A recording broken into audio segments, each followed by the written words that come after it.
حضور اقدس صلی اللہ علیہ وسلم نے ارشاد فرمایا، کوئی مومن کسی مومنہ بیوی سے بغض نہ رکھے اگر اسے بیوی کی ایک عادت ناپسند ہے تو دوسری پسند ہوگی۔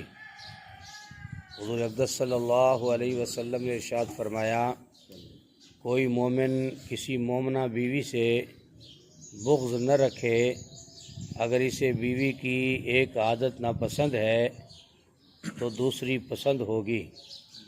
حضور اقدس صلی اللہ علیہ وسلم نے ارشاد فرمایا، کوئی مومن کسی مومنہ بیوی سے بغض نہ رکھے اگر اسے بیوی کی ایک عادت ناپسند ہے تو دوسری پسند ہوگی۔ دوسری حدیث مبارکہ میں ہے، حضور صلی اللہ علیہ وسلم نے ارشاد فرمایا، ایک دینار وہ ہے جو تم نے اللہ کی راہ میں خرچ کیا، ایک دینار وہ ہے جس کے ذریعے تم نے کوئی غلام آزاد کیا، ایک دینار وہ ہے جو تم نے کسی مسکین کو صدقے کے طور پر دے دیا، اور ایک دینار وہ ہے جو تم نے اپنی بیوی پر خرچ کیا۔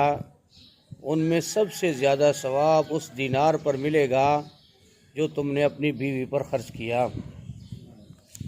حضور اقدس صلی اللہ علیہ وسلم نے ارشاد فرمایا، ایک دینار وہ ہے جو تم نے اللہ کی راہ میں خرچ کیا، ایک دینار وہ ہے جس کے ذریعے تم نے کوئی غلام آزاد کیا، ایک دینار وہ ہے جو تم نے کسی مسکین کو صدقہ کے طور پر دے دیا، ایک دینار وہ ہے جو تم نے اپنی بیوی پر خرچ کیا۔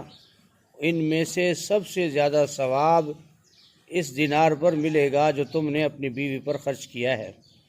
امام مسلم نے اس روایت کو نقل کیا ہے۔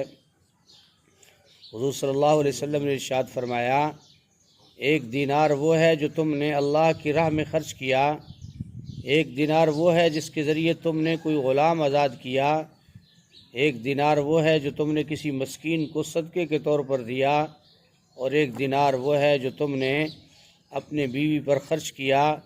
ان میں سب سے زیادہ ثواب اس دینار پر ملے گا جو تم نے اپنی بیوی پر خرچ کیا۔ تو میرے محترم دوستوں اور بزرگوں، حضور صلی اللہ علیہ وسلم نے اپنی امت کو کس قدر خوبصورت تعلیمات ارشاد فرمائی ہیں کہ آدمی اپنے گھر میں جو مال کو خرچ کرتا ہے، فرمایا اس کا ثواب کتنا زیادہ ہے کہ سب امور سے زیادہ ثواب ہے۔ لیکن فرمایا کہ اس کا بھی انسان خیال کرے کہ کہیں فضول خرچی کے اندر نہ چلا جائے، فضول خرچی سے بھی بچنا ہے، اور فرمایا کہ اسلام کی تعلیمات کو بھی دیکھنا ہے، اور فرمایا بخل بھی نہیں کرنا۔ اس کا مطلب یہ بھی نہیں ہے کہ آدمی باہر خرچ نہ کرے۔ اگر آدمی کے پاس مال کی وافر مقدار ہے اور اس کا گھر کا گزارا بہترین چلتا ہے تو پھر جو ہے فرمایا دوسرے امور میں خرچ کرنا بھی بہت بڑا اجر و ثواب ہے۔ لیکن فرمایا گھر میں اپنے اہل و عیال پر، اپنی بیوی پر خرچ کرنا، اس کے لیے مرد کا کمانا اور نیک کمائی کے لیے، اچھی کمائی کے لیے محنت کرنا، جد و جہد کرنا، اس کا اپنی جگہ ثواب ہے۔ لیکن فرمایا کہ اپنے گھر میں اپنے گھر والوں کو ترجیح دینا، اس کا اپنا ثواب ہے، اور بیوی کے لیے خرچ کرنا، فرمایا یہ بہت بڑا اجر و ثواب کا معاملہ ہے۔ تو یہ اسلام کی تعلیمات جو ہیں فرمایا ہمیں سیکھنی بھی چاہیے اور اس پر عمل کرنا بھی چاہیے، اور گھر کے اندر فرمایا ان اعمال کا تذکرہ بھی کرنا چاہیے۔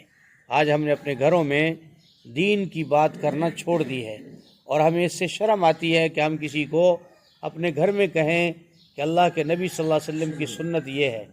فرمایا کہ کھانے میں، پینے میں، اٹھنے میں، بیٹھنے میں، چلنے پھرنے میں، تمام امور میں ہم واقف ہونا چاہیے کہ ہمیں سنت جو ہے کون سی ہمارے گھر کے اندر چھوٹ رہی ہے۔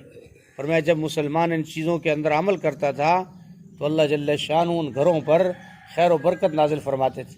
تو میرے محترم دوستوں اور بزرگوں، حضور صلی اللہ علیہ وسلم کے ان ارشادات پر عمل پیرا ہونا فرمایا دنیا آخرت کی کامیابی ہے۔ اللہ پاک ہم سب کو جو حدیث مبارکہ ہم نے سنی ہیں، اللہ ہمیں ان پر عمل کرنے کی توفیق نصیب فرمائے۔ الحمدللہ رب العالمین والعاقبۃ للمتقین والصلاة والسلام علی سید الانبیاء والمرسلین۔ اللہم انک عفو کریم تحب العفو فاعف عنا یا کریم۔ اللهم احسن عاقبتنا في الأمور كلها واجرنا من خزي الدنيا وعذاب الآخرة.